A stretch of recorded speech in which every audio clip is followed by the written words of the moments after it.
Як много значыць гэта слово для кожнага чалавека.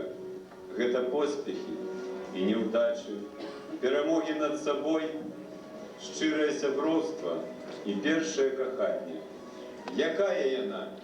Міханаўская, сярэдняя, агульнаадукацыйная школа.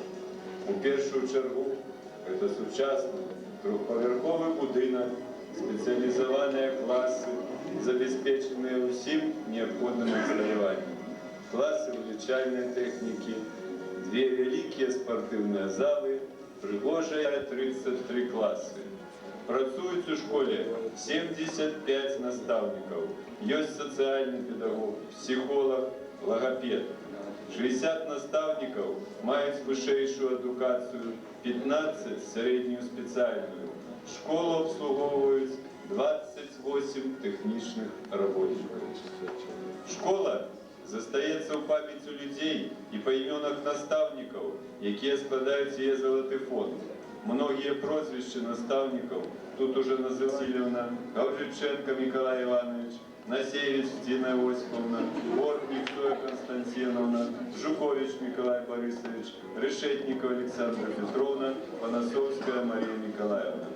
Гэта яны больш за 30 гадоў аддаюць па крупінкам сваё сэрца і душу дзецям, перадаюць ім свае веды і жыццёвы опыт. Педагагічны калектыў згоду уже 8 год працуе узорны калектыў «Калыханка», якім кіруе фальклорыст Рыжкова Лариса Николаевна. Удзельнікаў старэйшай групы калектыва ведаюць не толькі на Беларусі, але і за ім межамі. Яны выступалі з канцэртамі ў Пінску, Баранавічах, Салігорску, Харкаве, Чарнігаве, Геленджыку, Санкт-Петербургу, у Польшы, у Германії. Малодшая група калектыва «Куманёк» па выніках мінулого года заняла другое месца ў раёне сярод фальклорных калектываў. Усяго калектыў налічвае каля 60 вучняў рознага ўзросту ад 6 до 16 гадоў. І кожны вучань мае магчымасць раскрыць свае здольнасці.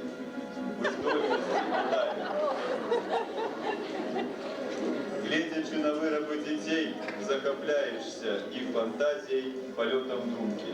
Вялікую дапамогу в арганізацыі работы гурткоў аказаў мінскі райвыканкам, які вылучыў у школе дадатково. Уважаныя настаўнікі і госці, у 1987 годзе Гавриченко Миколай Иванович, былы директор Миханаевской средней школы, и весь педагогичный коллектив Миханаевской средней школы доверил мне нелегкую працу стать директором Миханаевской средней школы. Я вельми удячны в першую чергу былым директорам Брыцикову Леониду Фроловичу и Гавриченко Миколаю Ивановичу за тую допомогу, якую яны мне оказывали. На першие годы мне было легче працаваць, тому что наместником директора по учебной работе працавала прыгожая женщина, опытный наместник по учебной работе Козловская Людмила Казимировна. Я удячны всем и всему педагогічному коллективу за той давер, які мне оказали, и за тую допомогу, які мне оказываете. Великое дякую.